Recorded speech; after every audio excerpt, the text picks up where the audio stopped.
I froze in the hallway a week before Christmas, the hallway with the crooked family photo and the faint scent of cinnamon broomsticks Mom buys every December, and I heard her laugh.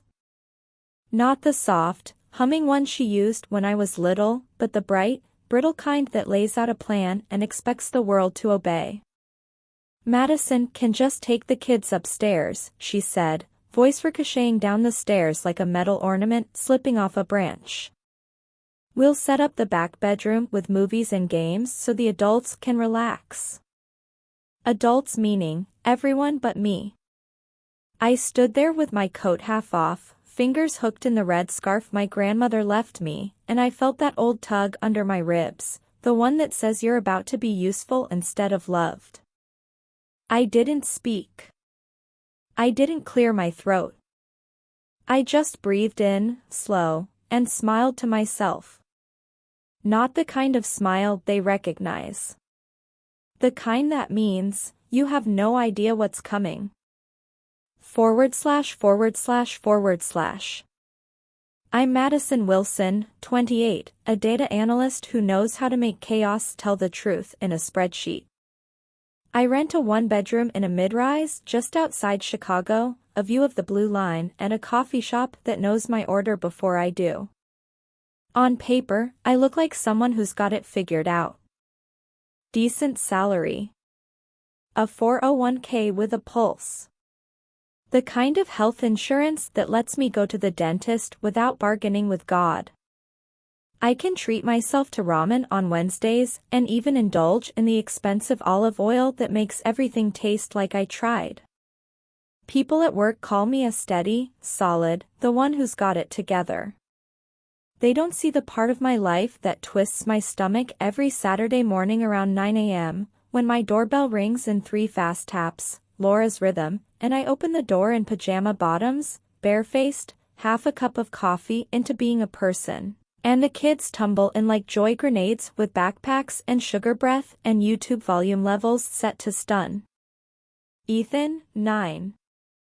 Chloe, 7. My sister Laura smiles, too bright, too rehearsed, too practiced, and says, "You're the best, Mads. We need time together. You get it." Kiss kiss, door shut, silence. Then 12 hours later, or 10, or 14, she comes back glowing, hair smooth, nails new, resentment non-existent, and I'm in a living room booby-trapped with Legos while 2 overtired kids fight over a remote that's somehow never where it should be.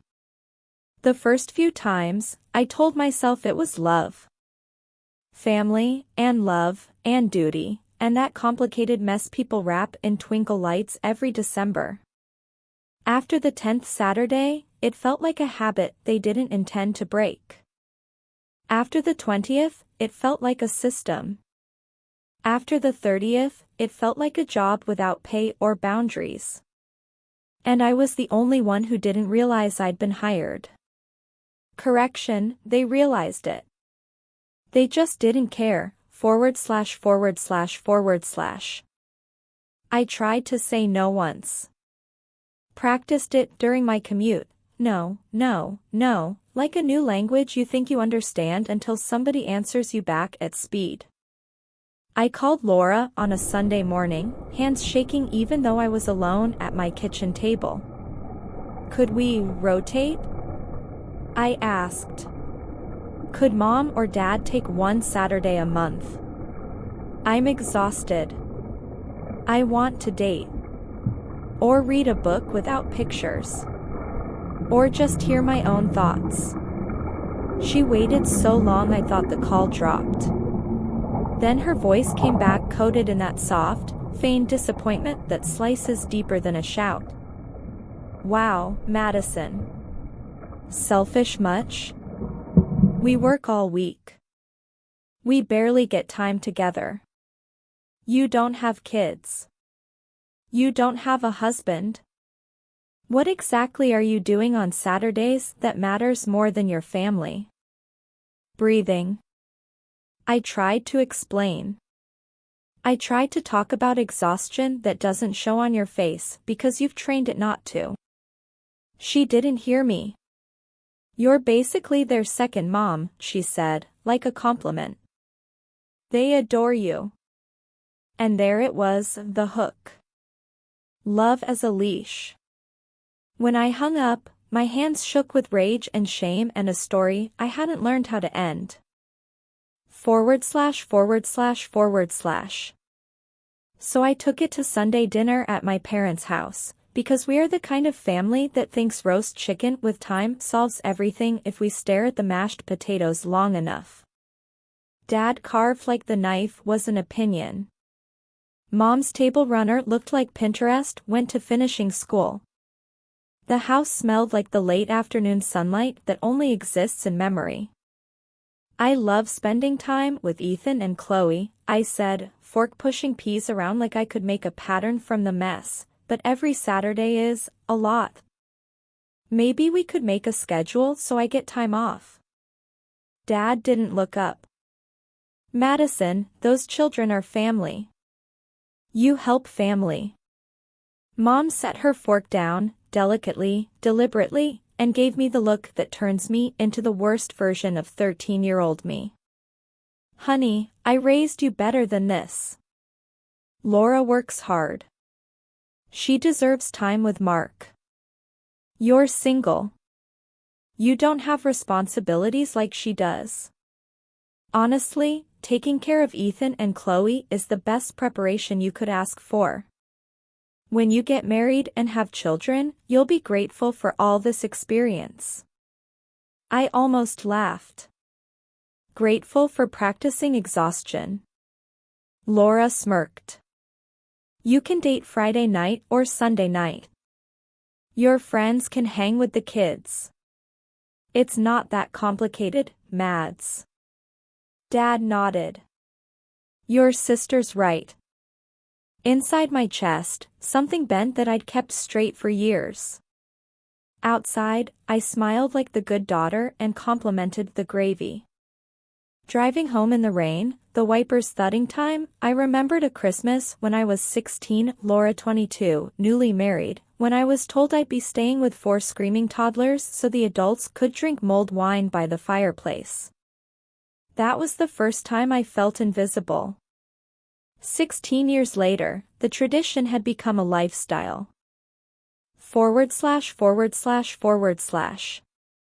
December rolled in with wet sidewalks and pine-scented air and little white lights that make every street look like a promise. The first week, Mom called me at work, voice sing-song and smooth like nothing had ever been wrong in our house. Hi, sweetheart, she said. About Christmas. My shoulders tensed like she'd tugged an invisible string. We're going big this year. Your Aunt Carol and her 3. Uncle Mike and Aunt Sarah live there too. Mark's parents, and his brother's family. About 25 people total.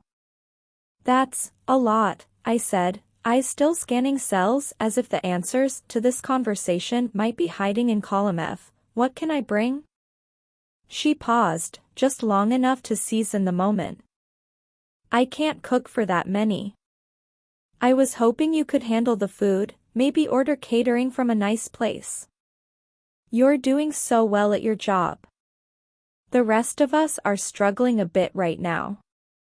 That last sentence was a snow globe, shake it and guilt filled the air. How much? Oh, 2,000? Maybe a little more. But it'll be so special, Madison. No stress for me. I stared at the spreadsheet until the numbers blurred. $2,000, my Lake Tahoe trip with Jess that I'd promised myself since July. Okay, Mom, I said softly. I'll handle it. You're such a good daughter, she cooed.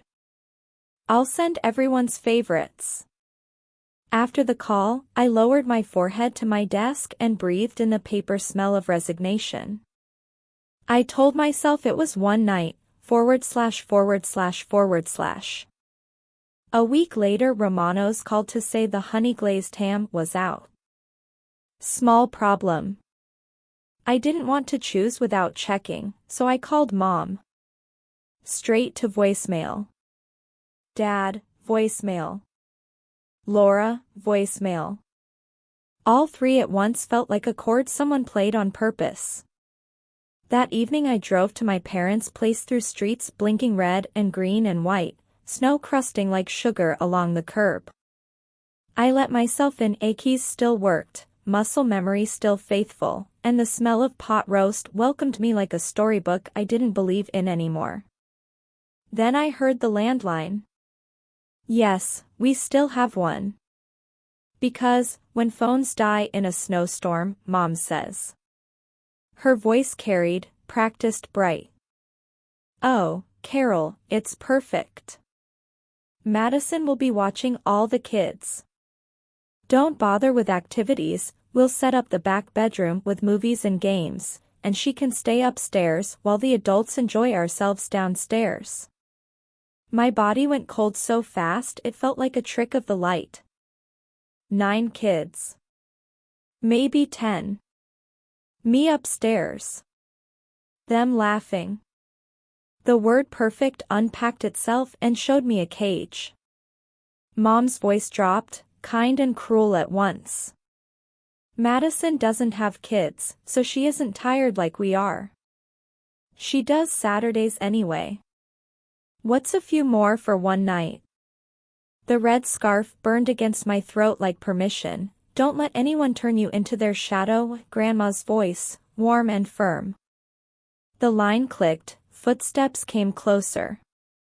I stepped into the kitchen and asked about ham versus turkey like this was the same life as 5 minutes ago. Her smile overperformed. Her eyes told the truth. Whatever you think, sweetheart. I nodded like I couldn't hear the pieces falling into place. Drove home without turning the radio on. Sat in my parking spot long enough to watch a neighbor in a puffy coat walk their dog in a circle that looked like Patience. Then I went upstairs and dialed Romano's and canceled the order. We can only refund about half, the woman said gently. That's fine, I said. Cancel it. My chest felt heavy and light at once, like I dropped something I should never have been carrying. Then I scrolled to another name. Jess. // Jessica and I met freshman year at DePaul. She lived 2 doors down, drank her coffee black, and laughed like she'd never been punished for joy. She moved to Denver 3 summers ago and invited me to her family's cabin in the Rockies every December. And every December I said the same 2 words that sounded like love and tasted like loss, can't. Family. I called her now. Is the invite still open? Tell me you're serious, she said. I am. Drive out on the 23rd. We're heading up that afternoon. When we hung up, I leaned back against my couch and felt something old rearrange itself inside me, like books finally shelved where they belong. I packed that night in a quiet that felt like church. Folded sweaters. Long underwear. Thick socks. A paperback. The red scarf. My apartment looked different in the dark, like a place that belonged to someone who made choices on purpose. // December 23rd cracked the air in that way only Midwestern cold can, the kind that pinches your cheeks before you step outside. I left work early, slid my suitcase into my trunk, and pointed my car west. Holiday traffic swelled like a choir, horns, SUVs, brake lights, and then thinned into long, open miles that felt like exhaling. Indiana, then Illinois in my rear view. Nebraska into Colorado, the sky turning that pale winter blue that makes you ache a little. Jess's parents, Mike and Carol, welcomed me like they had been saving the exact shape of me for that moment. We played scattergories until midnight. Laughed across a kitchen table with a bowl of clementines and a candle that smelled like clove. The next morning, we loaded their SUV and headed into the mountains. The cabin sat among snow-draped pines like something a child would draw if you asked them to imagine the word cozy. Smoke curled from the chimney. Inside, quilts were stacked, mugs warmed in the oven, and a pinecone wreath hung crooked on purpose. For the first time in years, Christmas looked like a thing I could belong to. And not the kind with a job assignment, /////. At 3 p.m. on Christmas Eve, my phone lit up with a mom. Jess raised an eyebrow. Showtime? And I nodded, pulse calm but loud. Where are you? Mom's voice sliced. Everyone's here. The food was supposed to arrive an hour ago. I watched a log shift in the fireplace and send up a spray of sparks like punctuation. I'm not coming, I said. Silence like a room holding its breath. Then, don't be ridiculous. Get over here right now. I spoke to the floor first and then to her. I heard you on the landline last week, Mom. I heard the plan. Meet upstairs with the kids while the adults enjoy Christmas. The background erupted. Laura's voice cut in, sharp. Dad's voice boomed.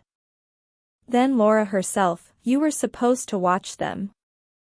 We planned the whole evening so we could relax for once. I let out a laugh I didn't recognize, clean, sharp, necessary. That's the problem. And don't wait for the catering. I cancelled it. The words detonated on the other end, selfish, you don't understand, you'll ruin everything. I understand, I said quietly. I just won't play that role anymore. I hung up. Set the phone face down by the window. Jess slid a mug of cocoa into my hands. You okay? Better than okay, I said. I think. I'm free. The word tasted like the first orange of the season, ////. Christmas morning, my phone woke up to 43 missed calls and 27 texts. Mom, call me back immediately. Where are you? This is unacceptable. Then worse, you are cruel and selfish. You ruined Christmas. Laura, we had to scramble for food. The kids are miserable. Mark, Laura's crying. The kids keep asking why there's no dinner. Dad, the house was chaos. Guests left early. Your fault. I read them in a cabin that smelled like cinnamon rolls and wood smoke, with laughter leaking from every room. Instead of guilt, I felt a laugh unspool, soft, almost surprised, because the picture of my family chasing 9 screaming kids while Aunt Carol judged them from the sofa looked a lot like fairness. I put the phone down and stepped outside. The world was white and quiet and honest. I stood there until my breath stopped looking like steam and started looking like proof. /////. 4 days later, December 29th, a knock hit my apartment door so hard the frame answered back. Through the peephole, Mom's mouth a straight line. Dad carved from something that doesn't break easily. Laura flushed red that wasn't from the cold. I opened the door and stepped aside. Mom swept in like she'd built the place. Dad shut the door, shadows shifted as the winter light dulled. We need to talk, Dad said, clipped. Okay, I said, setting my coffee down in the sink, my hands suddenly very still. Mom's eyes were rimmed red. The tears were real now, and for a second my lungs forgot their job. How could you do this to us? She demanded. 25 people sat down expecting dinner and we had nothing. We looked like fools, Dad added. Laura leaned forward like an accusation. Mark's parents think we're disorganized. His mother kept asking why we didn't have a backup plan. Mom threw up her hands. The children were screaming, the house was a disaster, we had to microwave things. I let a small, bitter laugh escape. Wow. That sounds exhausting, having to watch your own children on a holiday. Dad's voice snapped like a rule. Don't be smart. You know exactly what you did. I straightened until the red scarf on the back of my chair brushed my wrist like a benediction. Yes, I said. I refuse to be your unpaid caterer and babysitter.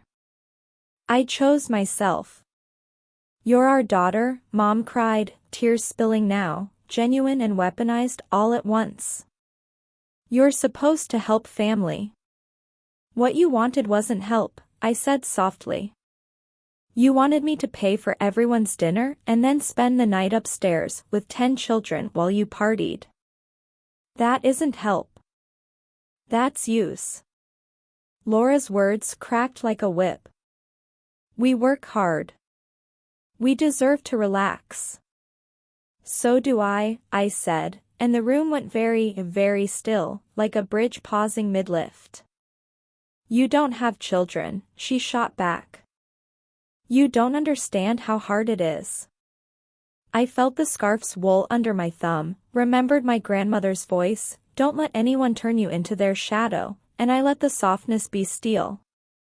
You're right. I don't have kids. Which is exactly why my Christmas isn't about raising yours. Mom's face hardened to glass. Because of you, we will never live this down with our relatives. Do you understand what you did to us? I looked at all three of them and realized. I didn't care. You know what? I don't care that your Christmas was ruined. I don't care that the guests left early. I don't care that you were embarrassed. You've been using me for years. Every Saturday, Laura drops her kids off. Every holiday, you expect me to pay, to cook, to babysit. Not once did you ask me what I wanted. Dad's jaw clicked. We're your family. Family doesn't manipulate. Family also doesn't laugh on the phone about turning one of their own into free childcare, I said, and watched the truth land. Silence stretched. The fridge hummed. Somewhere downstairs a dog barked like a punchline. Then Mom straightened, voice ice. Fine. If that's how you feel, we're done. No more invitations. No more holidays. You can be alone. Good, I said, and it was the cleanest word I'd spoken all year. They blinked like I'd gotten the line wrong. You'll regret this, Mom whispered. The only thing I regret is not standing up for myself sooner, I said. Dad pointed at the door. Let's go. She's made her choice. They marched out. Mom turned in the doorway one last time, fury and sorrow rearranged on her face like a mask that couldn't decide which play it belonged in. Don't come crying to us when you realize what you've lost. I won't, I said, and I meant it in a way my bones recognized. The door shut. The echo hung in the air, then thinned, then let the room become mine again. I stood still for 10 minutes, palm over the scarf, until the shaking drained out through my heels. Then I blocked their numbers. It felt like taking off a coat you forgot was wet. /////. Here's what nobody tells you about peace. At first, it's unnerving. The Saturday after the standoff, I woke up at 8:57 and braced, then remembered nothing was coming. No tap tap tap. No backpacks. No 1001 questions about snacks versus actual food. The silence felt like when power goes out and the house reveals how many machines are always humming. I made pancakes for one. I ate them hot, with butter melting into rivers and syrup mapping a country I decided to live in. I took a long walk to the farmer's market under a sky the precise color of a bruise that's healing. A violinist played on the corner and a toddler danced like the future was an easy promise. I bought flowers. For myself. No occasion beyond breath, //////. A few relatives reached out as word traveled the way gossip likes to travel, fast, self-righteous, sure. My aunt called to say Mom was heartbroken, that I'd gone too far. A cousin texted, just apologize. You know how she is. That sentence used to own me, 3 words that turn someone else's behavior into your responsibility. I wrote the line I'd promised myself I'd write, when they're ready to admit they used me, I'm ready to talk. The silence that followed wasn't empty. It was clean. /////. And then there was Daniel. We met at a friend's birthday in January. He was the kind of man who listens the first time and remembers. He worked as a physical therapist, which meant he believed in healing slowly and on purpose. We started with Tuesday dinners and late walks through the West Loop's converted warehouses, under string lights that made everything look like it could be forgiven. He told me about his mom, how she apologized when she got it wrong. The first time he said that, I stared at him like he'd told me the ocean had stairs. We talked about boundaries like they were fences you paint white in the spring, something you care for because it says, this is where I start. He asked about the red scarf and I told him about my grandmother, Christmas fudge, a laugh that shook the windows, hands always busy, eyes always kind. Don't let anyone turn you into their shadow, she'd whisper when she tucked me in under blankets that smelled like line-dried sun. He touched the wool and said, she sounds like somebody who would have liked you exactly as you are. I believed him. I wanted to, /////. Healing wasn't a montage. It was Saturday mornings where I flinched at 9 o'clock and then didn't. It was the first time I said, no, I can't do that to a coworker who loved delegating upward, and the way my voice didn't shake. It was looking at a calendar where every square didn't belong to someone else. It was buying a tiny artificial tree on clearance in January and storing it in my closet with the intention to decorate it next December exactly the way I want, with popcorn strings and mismatched ornaments that look like they argued and then danced. It was passing a playground on my walk home and feeling love for Ethan and Chloe swell, real love, not the heavy kind, and realizing loving them doesn't mean martyring myself. It was sitting in a cafe and writing a list of the things I thought made me good, then crossing out all the ones that were just about being useful. /////. 2 months later, an unknown number texted, we need to talk. Mom. My fork hovered over dinner. Old habits tugged, apologize, smooth, surrender. I looked at the scarf, the way red eats light and gives it back warmer. I didn't reply. Not that night. Maybe not for a while.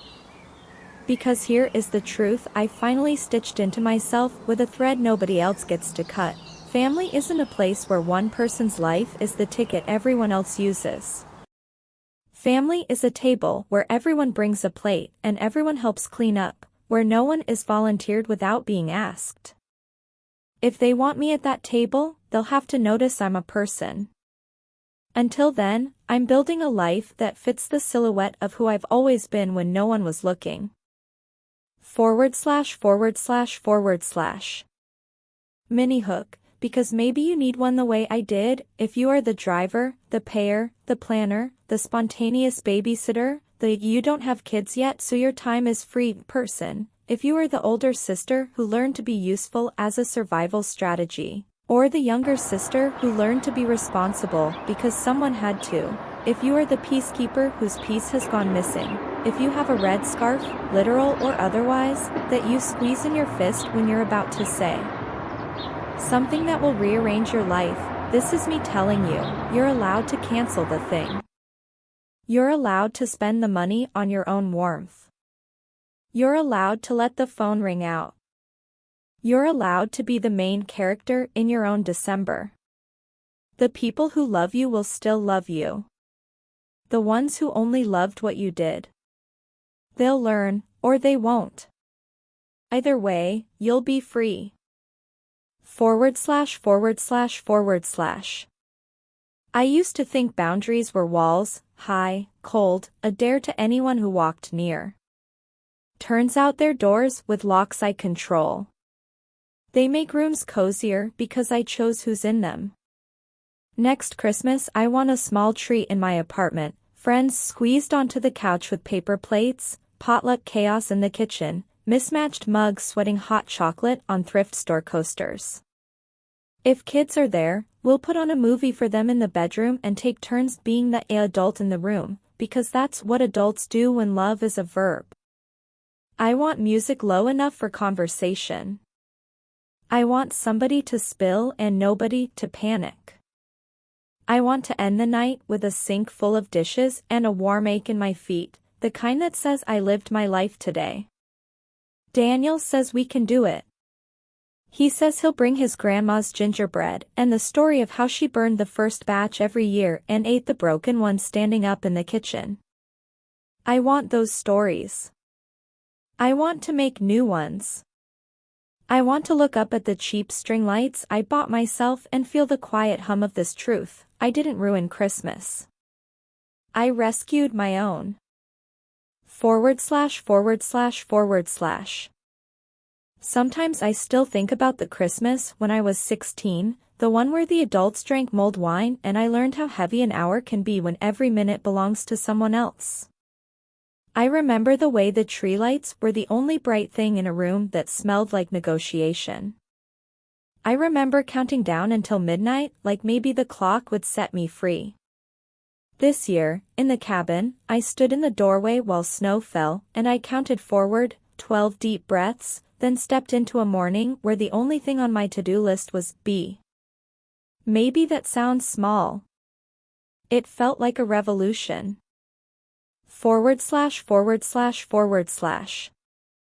The last time I saw Ethan and Chloe before I blocked numbers, Chloe put a sticker on my cheek, sparkly, shaped like a star, and said, "You're shiny, Aunt Maddie." I peeled it off and stuck it to my phone case. It stayed through 3 cases. I love them. Nothing about choosing myself erases that sentence. If anything, it makes space for the love to be love, not labor dressed up as devotion. When they're older and can text me on their own, I will answer. I will be the aunt who shows up for science fairs and soccer games and the quiet in-between days where somebody just needs an adult who listens. I will not be the infrastructure that props up other people's entitlement. There's a difference. I can feel it. It feels like a breath that reaches the bottom of my lungs. ////. And yes, I know some stories end with reconciliations under twinkle lights, apologies so perfect they sound like scripts. Maybe mine will get there someday. Maybe Mom will call and say the words her mother never taught her, "I'm sorry." Maybe Laura will stare at 2 dishes in a sink and understand she's not the only one who gets to be tired. Maybe Dad will look up from his plate and say, "You're right." Or maybe they won't. Maybe the lesson lives on my side of the line, that love built on obligation is a house with a hidden draft, and once you find where it's coming from, you don't pretend you don't feel the cold. You fix it. Or you move. I did the latter. You can, too. ////. If you're still here, listening, thank you. I know you've got your own version, your own hallway where you overheard a plan that wrote you into a part you didn't audition for, your own December where you smiled like you weren't breaking, your own red scarf, your own cabin, your own text that said we need to talk. Maybe tonight is the night you don't answer it. Maybe tonight is the night you rewrite what your silence means. Spoiler, it can mean you love yourself enough to stop bleeding for people who won't stop asking. Breathe. Put your phone face down. Look at the lights, street lights, tree lights, the microwave clock blinking 12 o'clock because you never said it, and let them be small, stubborn stars. The next chapter is yours. I'm writing mine with buttered pancakes, a Tuesday date, and a tree I'll decorate in socks, with music too loud for the neighbors but not loud enough to drown out my thoughts. I'm writing it with friends who ask, "How are you, really?" and stick around for the answer. I'm writing it with a door that locks from the inside and opens to the knock of people who learned my name is not help.